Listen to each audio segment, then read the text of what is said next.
Yo, what's going on, boys? Welcome back to another video here on the Splotchybug channel. It's been about a couple of weeks or two, so I've had some more time to think about some ideas. Thank you so much for the support in the last video, but you guys decided to click on today's video to decide how you can choose which heirloom you will be getting in Apex Legends, whether it's your first or your second or whatever heirloom that you're on.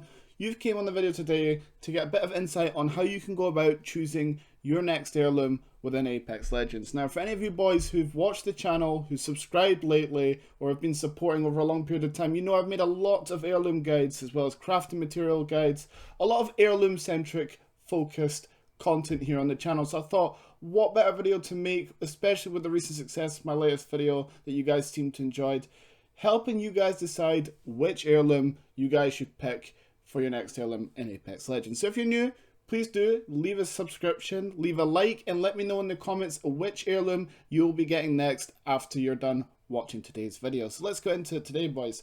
So today's going to be more of a simple, less information, more perspective. So when you get your heirloom shards, presuming that you followed my previous guides, there's a lot of things that you want to tally up when going about picking your heirloom, because as a lot of you know, heirlooms are pretty few and far between. Now, obviously, if you use the crafting material guide, you will be getting random heirlooms here and there.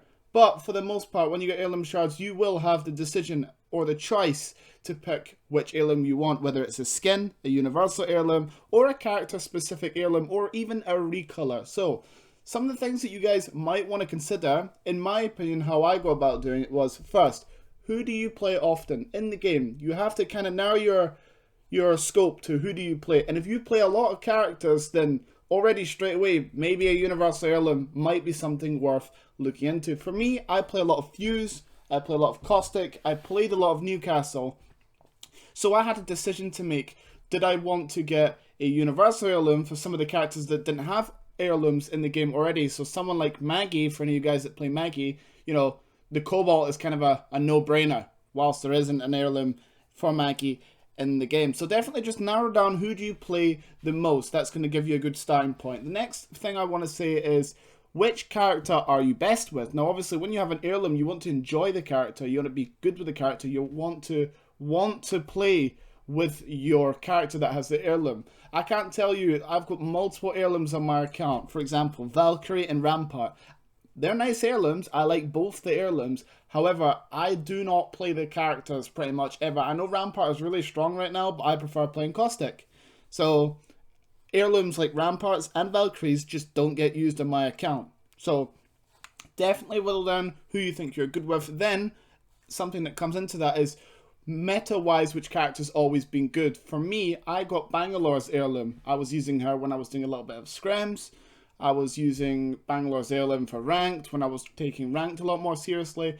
Bangalore's always been good since day one, like when the game first came out, to even now. Bangalore is still a very, very strongly picked character universally, whether it be pubs, ranked, or in competitive. So having something like Bangalore's heirloom means that you always are going to have a use for Bangalore and the heirloom that you've just purchased. So definitely those three things to consider. Who do you play often, which character you're best with, and which character meta-wise has always been good. Now, obviously, my next point is, if you get more enjoyment out of another character, the meta thing goes out the window. So if you love playing Caustic, but you don't like Caustic's heirloom, and you play multiple characters, then already that cuts out multiple things and pushes you towards that universal heirloom. So for someone like me, for you guys who watch my gameplay content, I play Fuse. I like playing Fuse. I play a lot of characters that don't really have heirlooms, or in my opinion, don't have great heirlooms. So for me, it was a no-brainer. I got the Cobalt recently, and I've loved the Cobalt. I thought the Cobalt was great. People hate on the universal heirlooms, but I really do think that the universal heirlooms are good. Now, another thing you want to decide, do you care about skins, or do you care about the actual heirlooms itself? Because if you are someone who maybe wants to deck out like Octane, maybe you want to get his two heirloom recolors and his skin. In my opinion, you should always prioritize the skin last, because you can't actually really see the skin. Like, obviously you have a finisher, which if you guys really care about the finisher, then go ahead. But for example, Octane's recolor, you get an heirloom, and you get a banner frame, and you get a finisher.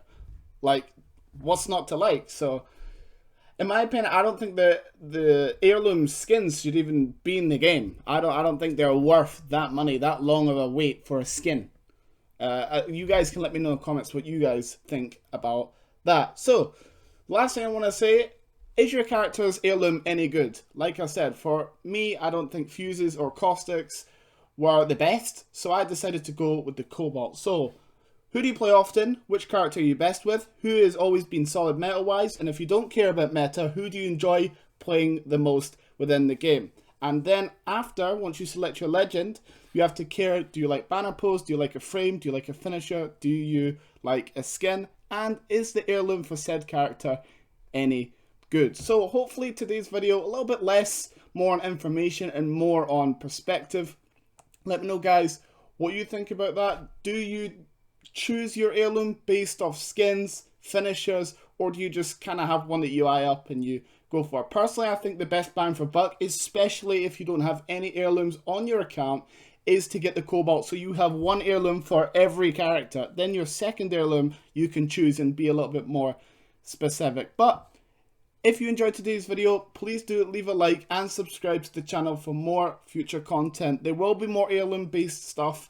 And if there's anything else that you guys wish to see on the channel, for example, I have an idea where I could go through and myth bust and answer all the most asked questions about heirlooms, for example, for a video. So it would help give you guys more perspective on a lot of things. If that's something you would like to see, those kind of videos, let me know. We also did open up a new Discord server, so if you guys are interested, please go ahead and join that as well. And we have a new streaming schedule on Twitch. Will be live every day, 8 PM UK time. So if you're interested in seeing any of my gameplay or any of the heirloom gameplay live on the stream, then go ahead and do join that. So anyway, not going to waste any more of your time. If you did enjoy today's video, leave a like and subscribe, and I'll see you guys next time. Goodbye.